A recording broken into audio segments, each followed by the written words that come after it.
thinking about the full story of the seriousness and the depth that it is, and it made me reflect back. I remember getting my first Bible, one of those nice little white King James Version Bibles with the little zipper with the little cross at the bottom, from my great-grandmother in 1976.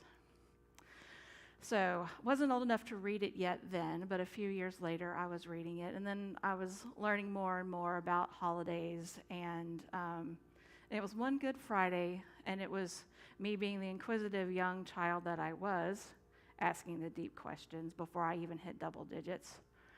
And I said, Mima, why do they call it Good Friday when somebody died? That doesn't sound good to me. And there was a long pause from this sweet little great-grandmother who, her sweet little darling, was asking the most serious question she'd ever heard in her entire life. And the best that she answered was, God loves you a lot. And that's all I needed then. And then as I grew up, and I started to look and I started to study the scriptures more and started to find out more and become one that tries to find the good in tragedy, find where God is completely and totally present. And when I read the story of Jesus' last days and the crucifixion story, there's an aspect of it, there's the Jesus asking for forgiveness. They don't know what they're doing. Father, forgive them. There's a soldier offering to quench his thirst, and he denies it. There's him telling the thief that's next to him, you'll feast with me in paradise. But the part that fascinates me the most is after Jesus dies, there was a storm. I can imagine the amount of thunder that rolled in, and lightning happened, thunder happened, and then the curtain to the temple of the Holy of Holies was torn in half. It wasn't until a Bible study several years ago that I realized how big of a feat that was. Because the temple curtain is the separation of the rabbis and the highest of the rabbis. They go and they pray on our behalf in the Holy of Holies. That is where God was there. And when Jesus died, the separation ended. The curtain is 4 inches thick. This isn't even a half-inch rug, but 8 of these stacked on top of each other, this thick, 60 feet tall, so that's 6 stories, and 30 feet wide. It's about the size of that building. It weighed as much as the elephant.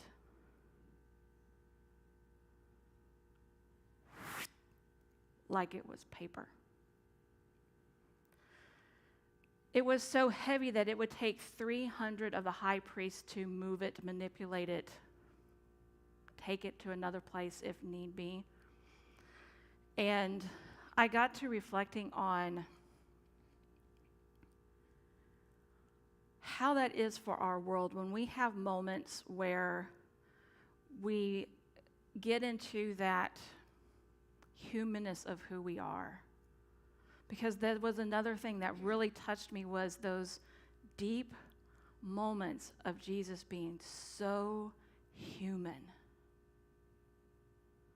Father, if you could please take this cup from me. My God, why have you forsaken me? And yet, he surrendered to the fall. He surrendered to the death. And when that thunderstorm came, and when that curtain ripped, For me, it is God and Jesus going, ha. It's very pregnated, ha, because they didn't know what was yet coming in the few days. But it's that powerful moment of when we are in our parts where we are going to be looking at our 12 powers, and there's times when we feel like we've lost faith. There's times that we get so much anger and resentment and bitterness that we can't even feel love. Because we're human. We have those moments where perfection isn't required of us. Because we are perfectly complete and whole just as we are. We are that spiritual being having a human experience. And when we can take that time to really sit with the power that we have within us to be able to take whatever big curtain that separates us from our awareness of the full potential that we are, whatever that 4-inch, 60-foot tall, 30 feet wide curtain is, that makes it seem like there's a separation between us and God. And when we could take the time to fully reflect in and realize the power that we have within us, we have that power to rip it as if it were just a sheet of paper. And y'all, the power in that, the power in the demonstration that Jesus showed us from this entire Holy Week can move mountains in our world. We are going to go through a meditation in a little bit that will reflect on some of that humanness, that human quality when we're out of alignment with our 12 powers. What does this look like for us? And I want you to feel it and really sit with it and affirm that you're not broken. You're human. There's nothing about us that's broken that needed for someone to die on our behalf. We are perfect and whole.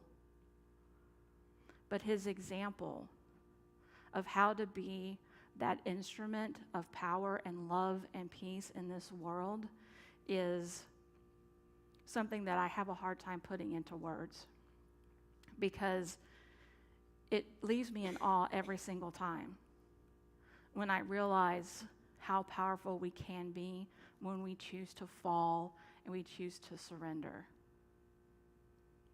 And those moments when we choose to fall and surrender, there are moments that come to us later where we find back and we look back and realize that we were held. Lane will sing a song later called Rocked in the Arms.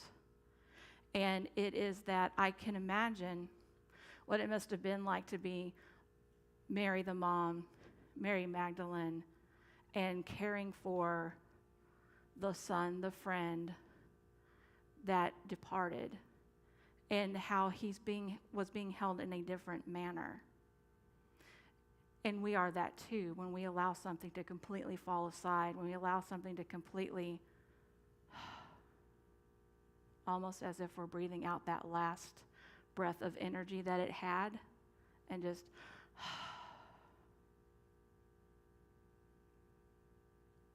and be held and be brought back up. So that way when Sunday comes, it's a time of celebration. We're going to have a time of prayer now where you are welcome to come up. Rev Carol and I will be available up here to pray with you, and we will anoint you with nard oil to affirm that we are indeed the anointed ones. We are the Christ consciousness living and breathing through us. And so I invite you at this time, when you feel ready, to come up, and we will pray with you. And then when we're done, you can go back and have a seat.